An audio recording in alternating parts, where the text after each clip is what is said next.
예, 누가복음 1장 26절부터 38절까지 말씀을 한 절씩 교독하시고 마지막 절 함께 읽도록 하겠습니다.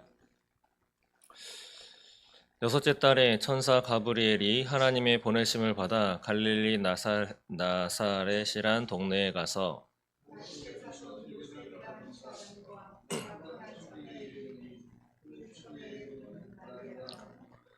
그에게 들어가 이르되 은혜를 받은 자여 평안할지어다 주께서 너와 함께 하시도다 하니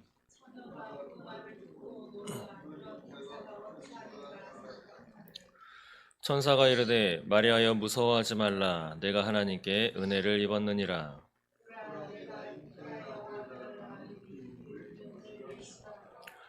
그가 큰 자가 되고 지극히 높으신 이의 아들이라 일컬어질 것이요 주 하나님께서 그 조상 다윗의 왕위를 그에게 주시리니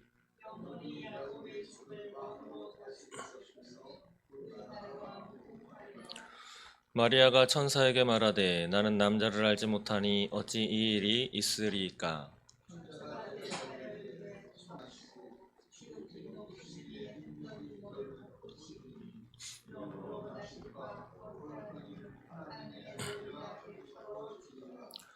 보라 내 친족 엘리사벳도 늙어서 아들을 배었느니라. 본래 임신하지 못한다고 알려진 이가 이미 6달이 되었나니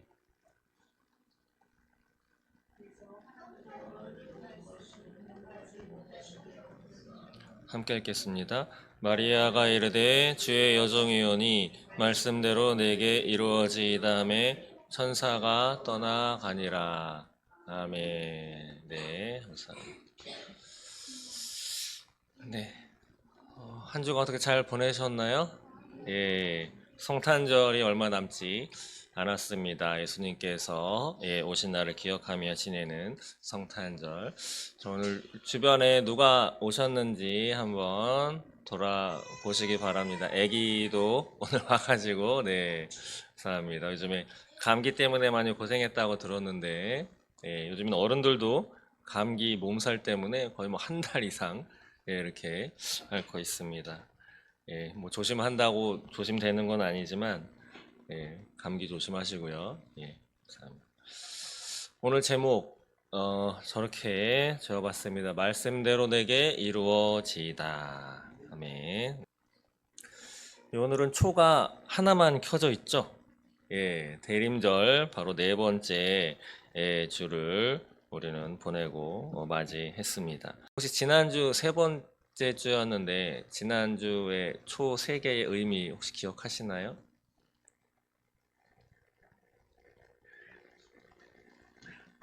네, 사랑, 나눔, 기쁨입니다. 네, 감사합니다.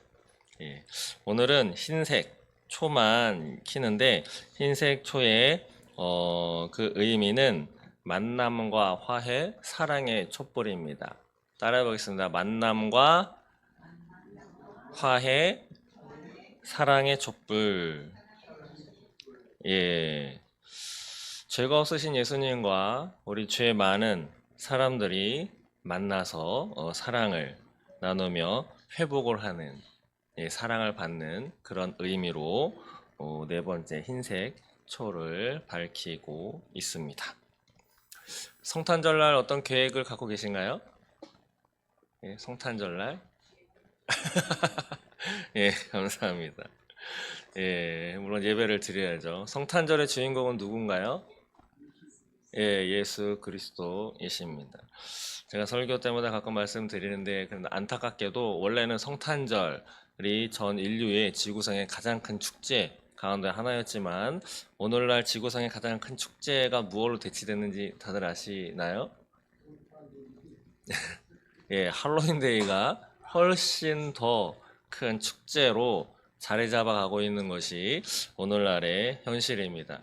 우리 꼬맹이 우리 친구들도 유치원이나 초등학교 이제 들어갔는데 우리 아이들이 다니는 유치원 또 어린이집 학교에서도 성탄절 크리스마스보다는 할로윈데이 때 사탕 내지는 뭐 초콜릿을 나눠주면서 또 그 호박 그림이라든지 또 다른 예, 그런 것들을 치장을 하고 우리나라는 또 몇 년 전에 안타까운 일이 있었죠. 예, 할로윈데이 때 모였던 사람들이 예, 이태원에서 많이 이렇게 사고를 당해서 안타까운 일이 있었습니다. 뭐 그것에 대해서도 이러저러한 말이 많지만 여하튼 안타까운 건 사실이죠. 할로윈데이, 예, 제가 한 번쯤 설명을 드렸지만 그 할로윈데이는 실제로 외국에서 이제 사탄을 숭배하는 그런 것의 하나의 시작으로 해서 전 세계로 지금 뻗쳐가고 있는 그런 축제입니다. 근데 희한하게도 종교개혁주일과 같은 날에 하게 되죠. 10월 마지막 날, 예, 루터가 종교개혁을 일으켰던 그 날짜에 같은 날에 시작하는 것이 할로윈 데이입니다. 얼마 전에 미국에서도 오바마 대통령이었었나요? 크리스마스 성탄절을 크리스마스라고 안 부르고 다른 용어로 이렇게 부르기 시작을 했죠. 그래서 성탄절, 크리스마스 날이 아니고 홀리데이인가요? 아무튼 그런 식으로 용어를 바꿔서 예, 그렇게 그 이유는 다른 종교와 뭐 평등하게 다른 종교를 편향적으로 하지 않기로 하기 위해서 뭐 그런 용어로 돌렸다. 그런데 트럼프가 이번에 대통령이 당선되어서 여러 가지 이제 공약 꼭 하겠다. 뭐 다른 거는 잘 모르겠고 우리 기독교와 관련돼서 여러 가지 이제 정책을 다시 돌려놓겠다라고 하면서 그 중에 하나가 크리스마스 성탄절 용어를 다시 찾아오겠다라고도 이렇게 공표한 바가 있습니다. 그렇게 매번 평범하게 아니면 당연시 되어 왔었던 성탄절 크리스마스가 지금은 예, 당연시 되지 않은 좀 조심스럽게 요즘에 이것도 꽤 된 것인데 성탄절 크리스마스 노래 있잖아요. 그런 노래를 요즘에 길에서 많이 들으시나요? 예, 안 들립니다. 잘. 예. 근데 그것에 대한 합법적이고 아주 정당한 이유는 있어요. 저작권, 네, 걸려가지고 예, 크리스마스 관련된 노래를 바깥에 그리고 소음 기준에 그런 것에 걸려가지고 또 바깥에다가 이렇게 스피커를 해놓고 들리게 하면 또 법에 걸리고 여러 가지 피해를 준다는 명목으로 이것도 꽤 몇 년 됐죠. 예, 크리스마스 성탄절임에도 불구하고 그런 것이 잘 길거리에서 들을 수 없는 때를 우리는 살아가고 있습니다. 우리가 살아갈 수 있는 이유, 예, 하나님을 믿고 예수 그리스도를 믿는 저와 여러분들은 우리가 이 땅에서 발을 붙이고 심장이 뛰면서 우리가 하루하루 살아갈 수 있는 이유는 바로 누구 때문이라고 믿고 계시죠? 예, 바로 우리 예수 그리스도 때문입니다. 예수 그리스도께서 이 땅에 오셔서 십자가에서 우리 죄를 위해서 죽으셨기 때문에 우리는 그러한 소망, 예, 사탄과 함께 지옥에 떨어지지 않고 하나님과 영원한 생명을 행복하게 예, 천국 백성으로서 삶을 살아갈 수 있다라고 하는 예, 그러한 소망을 가지고 살아갈 수 있게 되는 것이죠. 그러나 이 땅에서 이루어지고 있고 이 땅에서 우리에게 주는 메시지는 그러한 하나님이 주신 그 소망의 메시지, 예, 또 마지막 때를 살아감에 있어서 우리가 어떻게 살아가야 할 것인가에 대해서 하나님은 우리에게 너희가 생각하는 대로 너희의 생각이 나는 대로 원하는 대로 살아가는 것이 아니고 너희가 지금 해야 될 것이 있다. 신약성에 보면 마지막 때를 비유로 얘기를 하시면서 예, 10명의 처녀가 등장을 하죠. 신랑을 맞이하는 10명의 처녀. 등불은 다 준비했습니다. 그러나 5명은 기름을 준비했지만 나머지 5명은 기름을 충분히 준비하지 않았기 때문에 신랑이 더디움으로 등불에 기름이 떨어져 갔을 때 5명의 처녀는 준비했던 기름을 채웠지만 나머지 5명은 기름을 구하기 위해서 돌아간 사이에 신랑은 그곳에 도착을 해서 기름이 충분했던 5처녀만 데리고 성 안으로 들어갔고 뒤늦게 기름을 준비해가지고 온 5처녀는 성문이 굳게 닫혔기 때문에 들어가지 못했다라고 하는 비유를 예수님께서 우리에게 주셨습니다.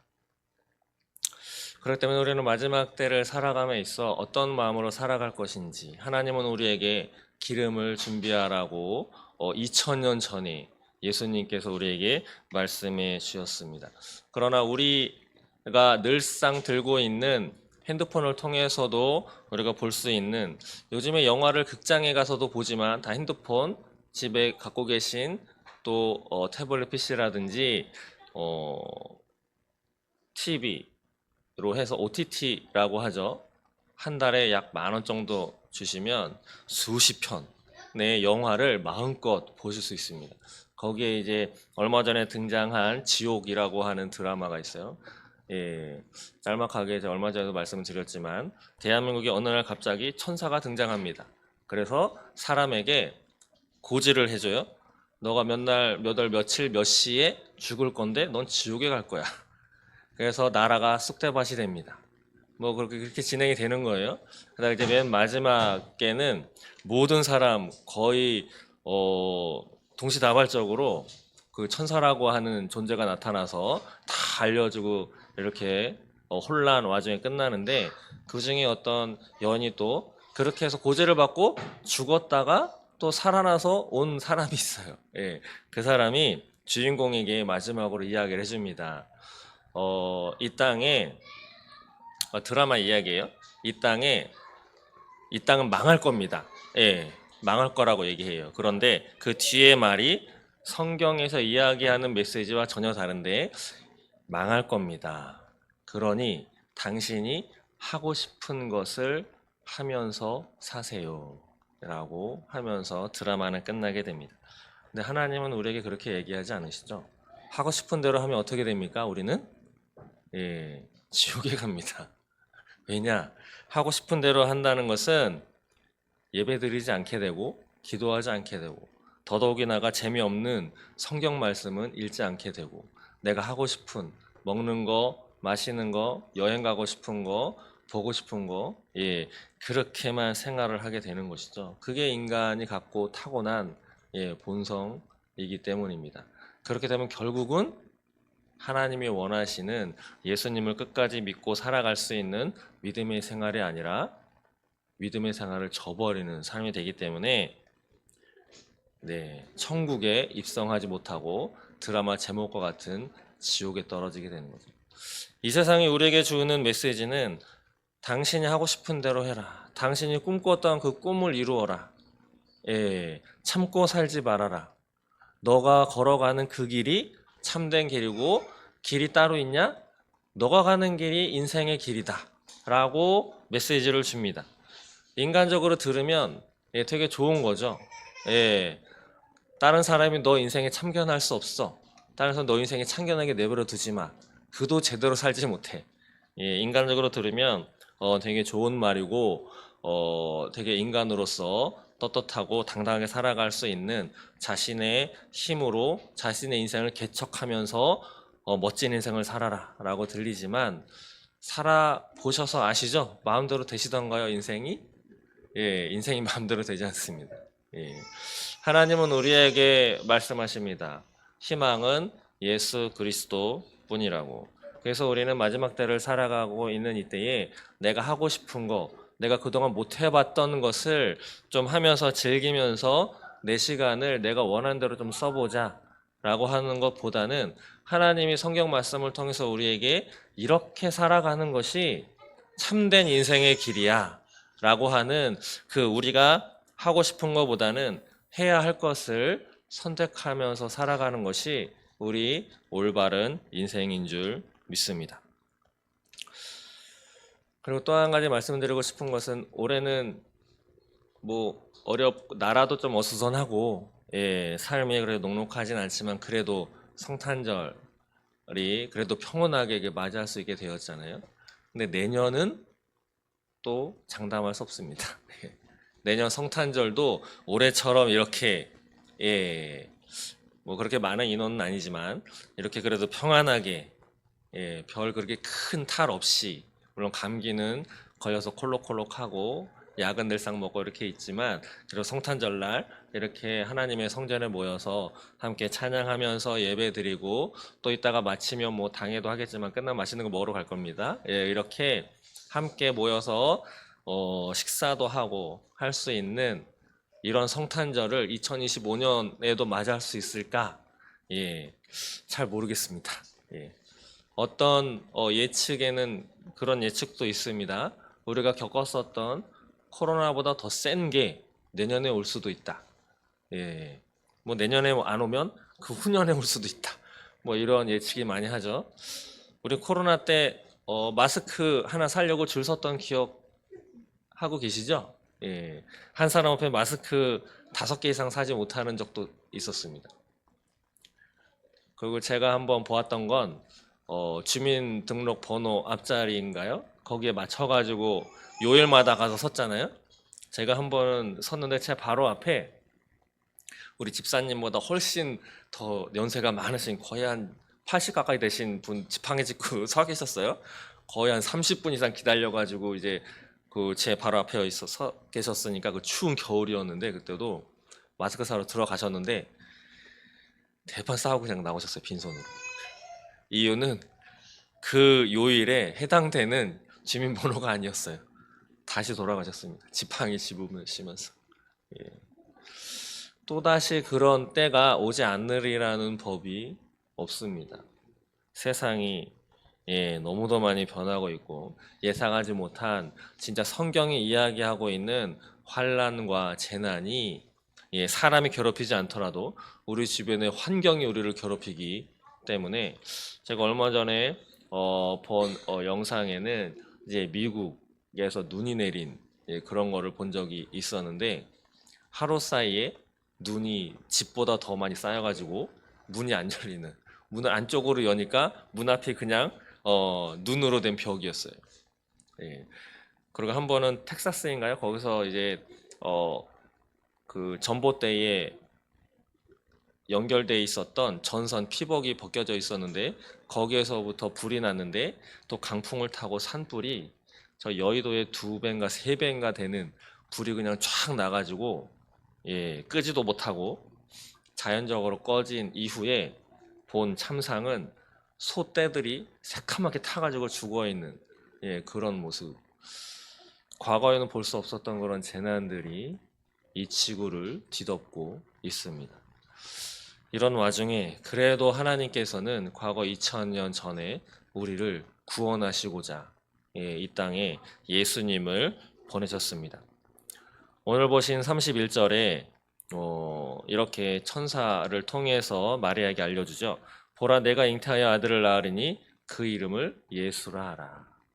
혹시 예수라고 하는 이름의 뜻을 아시나요? 예.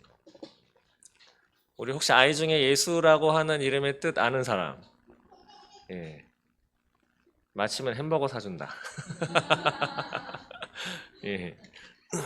혹시 어르신분들 가운데 아시나요? 목사님 빼고 예수라고 하는 그 예수라고 하는 글자의 뜻. 예. 임마누엘은 아시죠? 임마누엘. 하나님이 너희와 함께 하신다. 근데 예수, 햄버거 날라갔습니다. 예수라고 하는 뜻은 구약에서 여호수아와 같은 뜻입니다. 여호수아는 히브리어거든요. 그 히브리어인 여호수아를 헬라어로 읽으면 그것이 예수라고 하는 발음인데 뜻이 뭐냐? 여호와는 구원이시다. 예.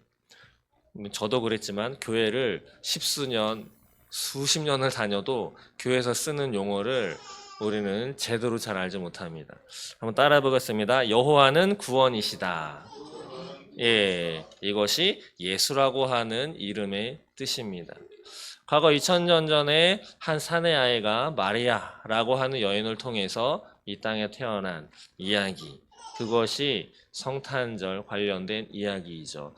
오늘 제목으로 말씀대로 내게 이루어지다 라고 하는 것으로 말씀을 정했는데, 이 말씀은 오늘 본문 말씀의 38절, 마리아가 이르되 주의 여정이 오니 말씀대로 내게 이루어지이다 하매, 바로 천사가 등장합니다. 26절에 천사 가브리엘이 등장을 하죠. 가브리엘 천사가 등장을 해서, 근데 자기가 원해서 그냥 가고 싶은데 띵 간 게 아니고, 성경에 보시면 하나님의 보내심을 받아서 갈릴리 나사렛이란 동네로 가브리엘이라고 하는 천사가 그 동네에 찾아갑니다.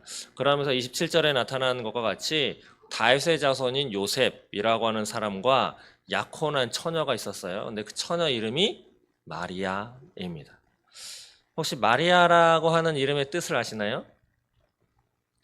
저도 이 마리아라고 하는 이름의 뜻은 처음 찾아봤는데 뜻이 이겁니다. 높여지다, 높여짐이라고 하는 뜻이 마리아.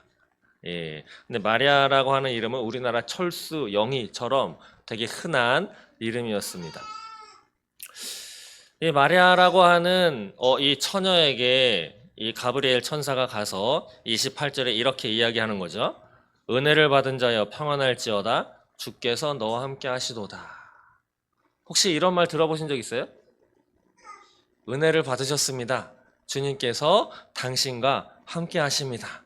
라고 하는 음성 있는 메시지를 들어보신 분 아무도 없으세요?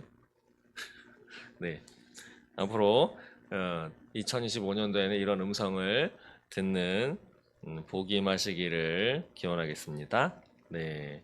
그런데 은혜를 받았다. 그리고 평안해라. 주께서 너와 함께 하신다. 이 말만 들으면 우리 인생이 되게 이 날부터 쫙 평탄대로로 쫙 펼쳐질 것 같잖아요. 그런데 성경을 읽어보시면 아시겠지만 꼭 그렇지만은 않습니다. 우리 다윗도 하나님의 부름을 받고 이제 너는 왕이 될 거야 라고 해서 사무엘 선지자로부터 기름 부음을 받았는데 그때부터 다윗의 인생은 고생길로 접어듭니다. 거의 10년 넘는 세월 동안 죽음의 고비고비를 지나 피해 다니느라 정신없는 인생을 살았던 것이 다윗이죠. 다윗.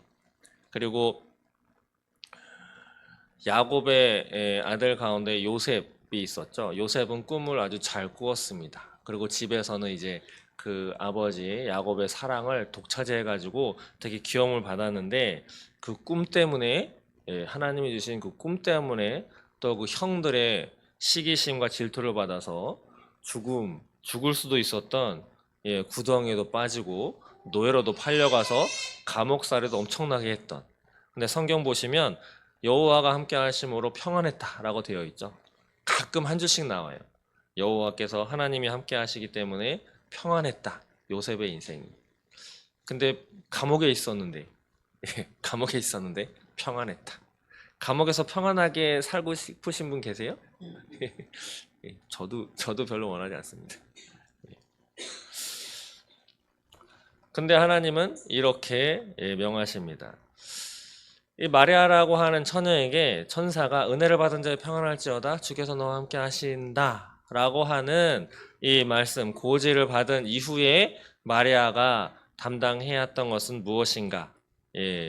다들 아시다시피 마리아에게 성령으로 아기를 잉태될 것이다 라고 천사가 가르쳐 주죠. 그런데 천사가 그 이야기를 하기 전에 30절에 보시면 마리아여 무서워하지 말라 라고 합니다. 무서워하지 말으라고. 하나님이 너와 함께 하시는데 무서워하지 마 라고 이렇게 얘기하십니다.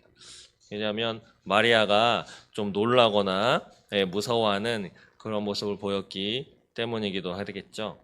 그러면서 내가 하나님께 은혜를 입었다. 또다시 이런 이야기를 해줍니다. 그러면서 하는 말씀이 31절 읽었었던 보라 내가 잉태하여 아들을 낳으리니 그 이름을 예수라 하라. 예수라고 하는 이름의 뜻이 뭐라고요? 네, 여호와는 구원이시다. 너가 아기를 낳을 텐데 그 아기의 이름을 예수라고 지어라.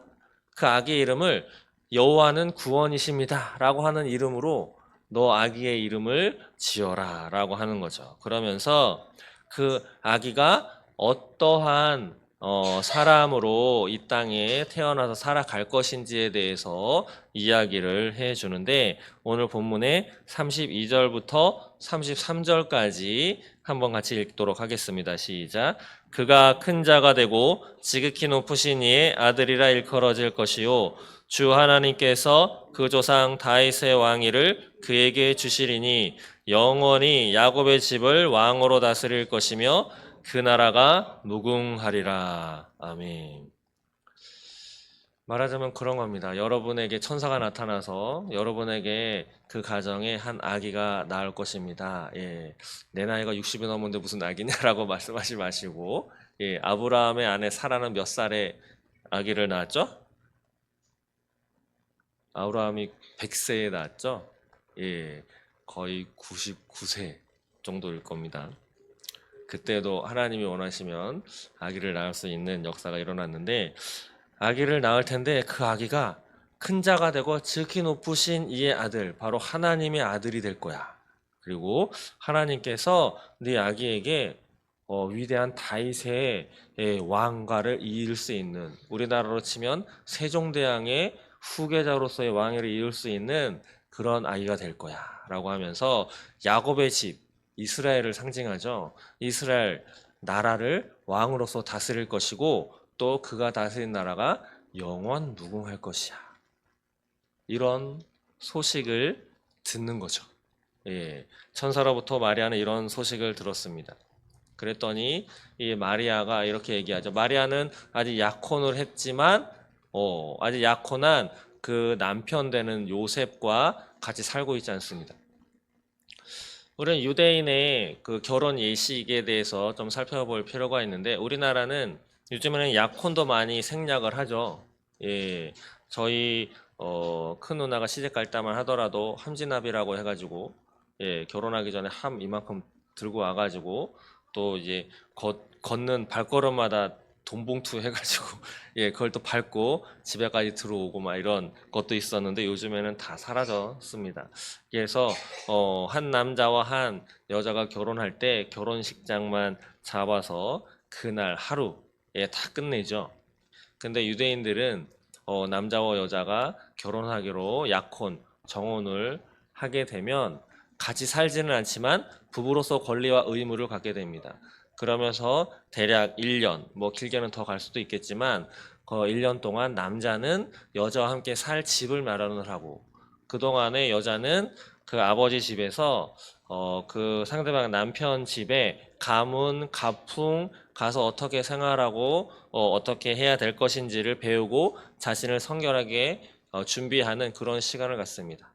그리고 신랑이 준비가 다 되면 신부 집에 찾아가서 거기서 이제 결혼 예식을 벌이는데 하루에 끝나지 않고 몇 날 며칠을 하게 되죠. 그렇기 때문에 포도주가 떨어졌을 때 예수님께서 그 물로 변해서 포도주를 만들어서 그 잔치를 계속 이어갈 수 있게 한, 예, 그 가나안 혼인 잔치가 바로 이런 결혼 예식에 관련된 것인데, 그 좀 길게 갖는 것이 유대인의 풍습입니다.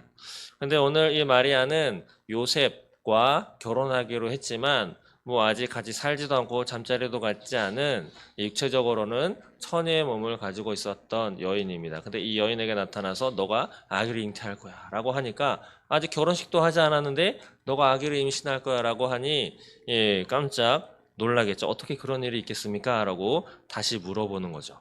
그랬더니 천사가 35절에 너가 아기를 어떻게 임신하느냐를 이야기를 하죠. 성령이 내게 임하시고 지극히 높으신 이의 능력이 너를 덮으시리니 이러므로 나실 바 거룩한 이는 하나님의 아들이라 일컬어지리라. 너는 남자와 잠자를 하지 않았지만 하나님 한 분이신 성령님이 내게 임하셔서 어, 잉태하게 될 거야 라고 하면서 또 한 사람의 표적을 이야기를 해줍니다. 36절에 내 친족 엘리사벳도 늙어서 아들을 배었느니라. 본래 임신하지 못한다고 알려져 있는데 이미 임신한 지가 6개월이 되었다. 여기 임신해서 들어가 있는 아기가 나중에 태어날 세례 요한이죠. 세례 요한은 예수님보다 6개월 형입니다. 먼저 태어났죠. 이 요한의 어머니 엘리사벳도 원래는 임신하지 못하는 사람이다라고 알려져 있는데 이도 아들을 배웠다. 그렇기 때문에 너도 충분히 할 수 있어. 이것이 하나님의 능력이야 라고 이야기를 해주는 거죠. 그러면서 하는 말이 37절에 대저 하나님의 모든 말씀은 능하지 못하심이 없다. 예, 하나님의 말씀은 실패가 없다. 영어 성경에는 이렇게 적혀 있습니다. 그랬을 때 마리아가 이르되 주의 여정이 오니 말씀대로 내게 이루어지이다 하매 그제서야 천사가 떠나갑니다. 이것이 오늘 본문 말씀의 이야기이죠. 간단하게 다시 정리하면 천사가 어느 날 마리아에게 나타나서 너가 아기를 잉태할 건데 그가 예수고 그가 하나님의 아들이야. 마리아가 전 처녀인데요? 라고 했더니 하나님이 임하셔서 잉태할 건데 하나님의 말씀은 실패가 없어. 능치 못함이 없어.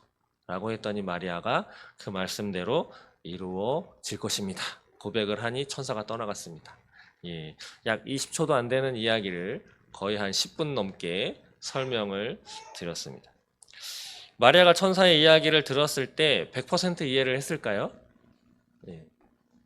여러분들은 어떤 선택을 할 때 A냐, B냐, 서울로 가야 되냐, 대전으로 가야 되냐 해서 많은 조사를 쫙 해가지고 정보와 지식을 얻고 그것을 통해서 선택을 하잖아요. 무엇이 더 합당하고 무엇이 나에게 더 이롭고 어떤 길이 내 자녀에게 더 좋은 혜택을 줄 것인지에 대해서 선택을 하실 때 그것에 대해서 몇 %나 이해를 하신 다음에 선택을 하시나요? 보통.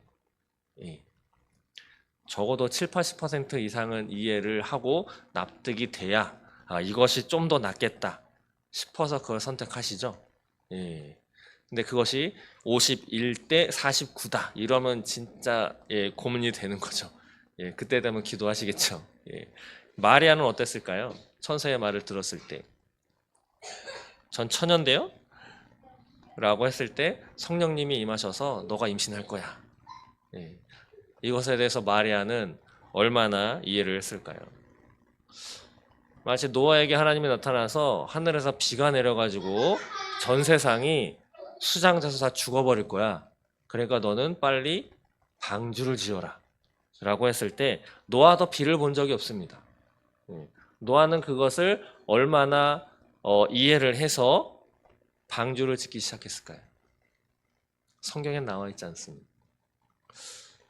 어쩌면 한 번도 비를 보지 않았던 노아처럼 한 번도 처녀인데 애를 뱄다라고 하는 소식을 들어본 적도 없었던 마리아.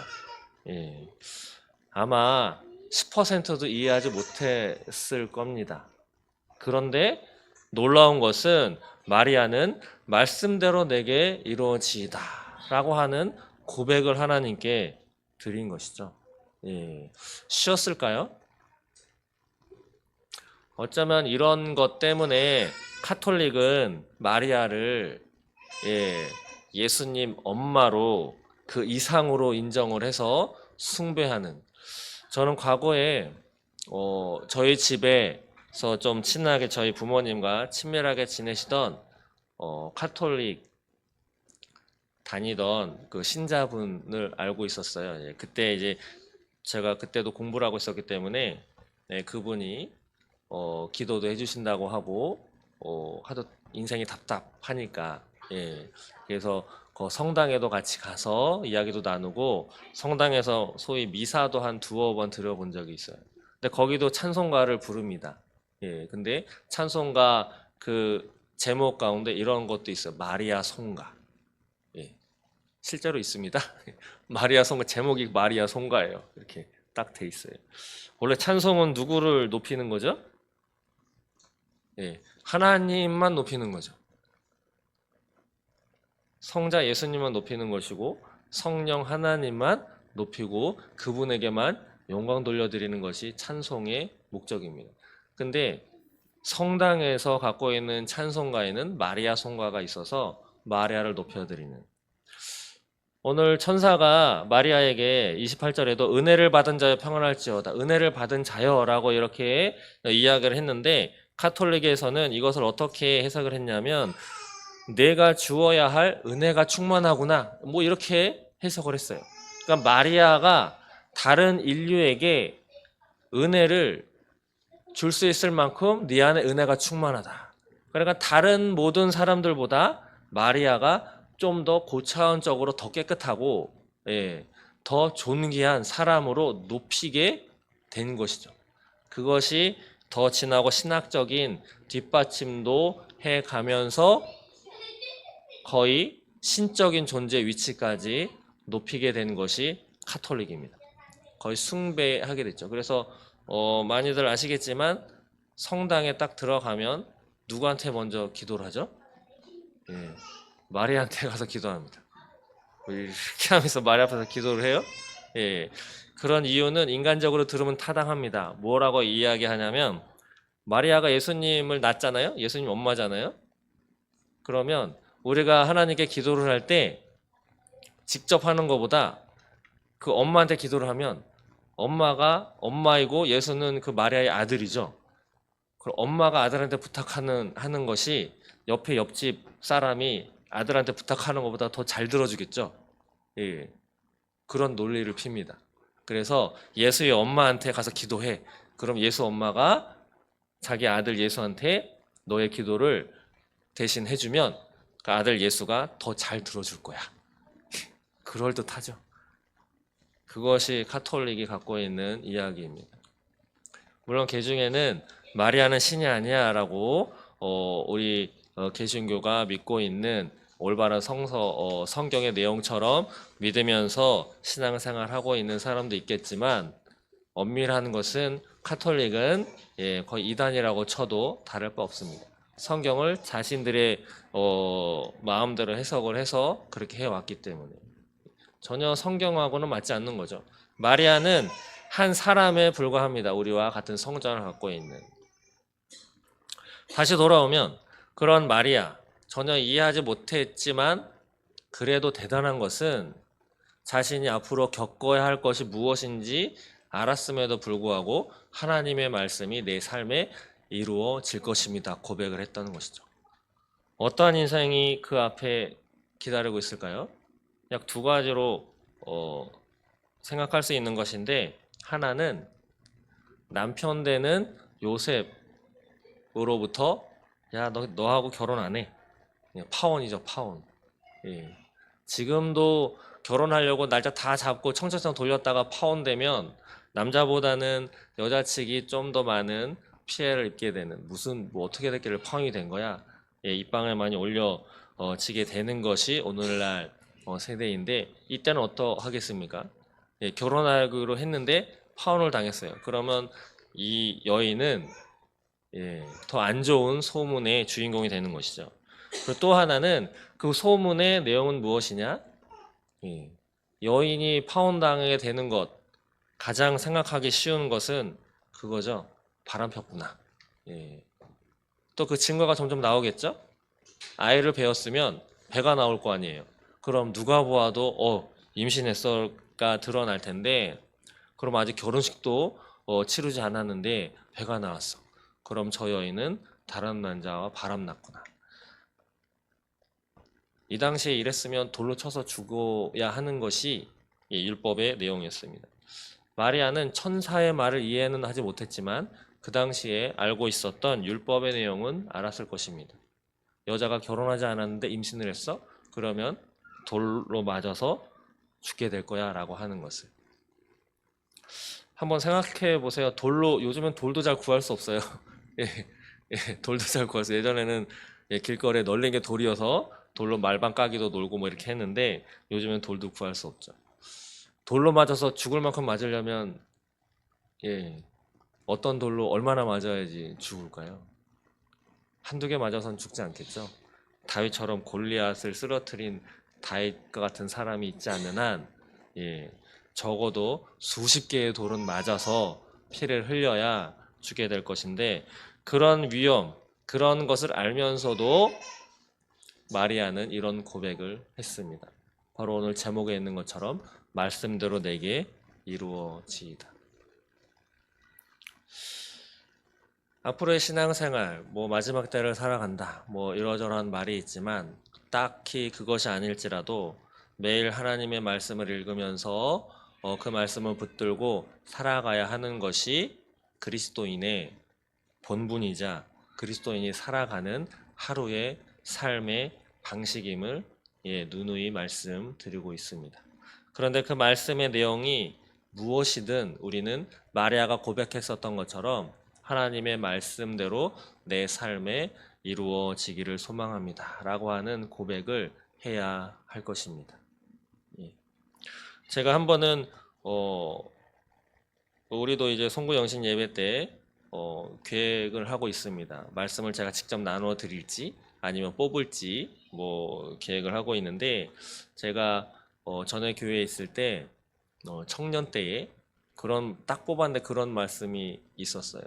사람이 한 번 죽는 것은 정해진 것인데 그 후에는 심판이 있으리라. 예. 딱 뽑았는데 되게 무서웠어요. 그래서 사실은 다른 말씀 하나 더 뽑았는데 먼저 뽑았던 말씀이 기억에서 지워지지 않는 거예요.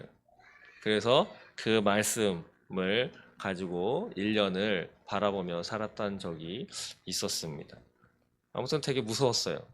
심판이라고 하는 단어가 있으니까 나 그렇게 큰 죄를 졌나? 막 이렇게 생각하면서, 마리아가 저렇게 고백하는 것, 우리의 고백이 되어야 할 줄로 믿습니다. 그런데 이런 고백하는 것은 우리의 본분이고 우리가 해야 할 바이지만, 그보다 더 전제가 되는 것은 그 앞서 천사가 이야기한 37절 말씀입니다. 37절 말씀을 한번 같이 읽도록 하겠습니다. 시작. 대저 하나님의 모든 말씀은 응하지 못하심이 없느니라. 아멘. 믿으시나요? 예. 성경에 쓰여 있는 하나님의 말씀은 다 이루어질 것입니다. 예. 요즘에 새벽마다 요한계시록 말씀을 가지고 말씀을 나누고 있는데 그 말씀도 다 이루어질 것입니다. 앞으로의 삶은 서두에도 말씀드렸지만 오늘을 살아갔던 2024년도보다 더 평안하고 더 좋은 시대를 맞이할 것이다 라고 하는 예측을 하는 사람은 거의 없습니다. 우리나라뿐 아니라 세계에도 그렇죠. 우리나라 주변에 강대국들이 있는데 미국과 중국은 언제 전쟁해도 이상하지 않을 세태를 부리고 있고, 우리 대한민국과 북한도 오늘 전쟁이 나도 이상하지 않은 나라가, 우크라이나와 러시아는 지금도 전쟁을 하고 있고 거기에 북한군은 파병이 되어서 뭐 100명이 이미 죽었느니 이런 얘기를 하고 있고, 저 중동 지방의 이스라엘은 하마스와 또 이란 뭐 이렇게도 전쟁을 하고 있습니다. 그런 와중에 전쟁 태비에 잘 해도 부족한 이 대한민국은 대통령의 탄핵 소추를 받아가지고 나라의 말하자면 선장을 잃어버린 대타가 지금 뛰고 있는, 그래도 대타도 언제 물러날지도 모르는 그런 위기에 처한, 그래서 우리는 바라볼 분이 바로 하나님밖에 없음을 고백해야 할 것입니다. 우리가 믿을 수 있는 분은 바로 하나님밖에 없습니다. 가브리엘이 너가 잉태할 거야 라고 이야기를 하면서 애를 배지 못하는, 잉태하지 못하는 엘리사벳도 잉태했어 라고 하는 표적을 예를 들어주면서 마리아에게 이야기했던 것처럼, 하나님은 성경 말씀을 통해서 또 이 지구상에 벌어지고 있는 여러 가지 사건들을 통해서 우리에게 거봐, 하나님의 말씀은 이루어지고 있어. 하나님의 말씀을 따라서 살았던 사람들의 삶은 인간의 눈으로 보기에는 힘들고 고통스럽고 쉽지 않은 것처럼 보이지만 지나고 난 그 삶의 여적과 그 열매를 한번 바라보아라. 하나님을 믿은 사람의 결말과 그렇지 못한 사람들의 삶의 모습을 한번 바라보라고 하나님은 오늘날 우리에게 이런 말씀을 해주시는 줄 믿습니다. 말씀을 마치겠습니다. 대림절 4주째입니다. 바로 2, 3일 뒤면 예수님께서 오신 날을 기념하면서 예배드리는 성탄절을 우리는 맞이하게 될 것입니다.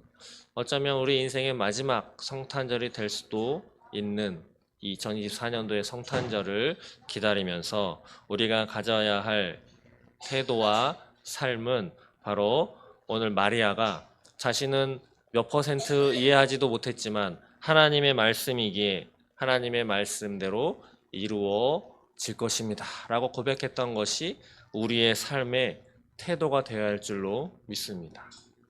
그리고 무엇보다도 우리에게 주신 성경 말씀, 하나님의 말씀은 1.1획도 변하지 않고 반드시 이루어질 것이라는 그런 확신을 가지고 오늘은 이렇게 예배를 드려서 그래도 하나님은 살아계시고 하나님의 말씀은 위대하시고 이루어질 거야 라는 소위 작은 겨자씨만한 믿음이라도 갖고 살아가겠지만 내일 또 하루 자고 눈 뜨고 나면 이 믿음은 또 어디로 살아갔는지, 하나님은 살아계신지 아닌지, 내 인생은 왜 하나님이 살아계신다건대 이런지라고 하는 생각도 하지 못한 채 그냥 하루하루 내가 해 나가야 할 것 해 나가느라 내가 신앙인인지 그리스도인인지 예수가 오는 성탄절인지 또 생각할 겨를도 없이 하루 24시간을 또 살아낼지도 모릅니다.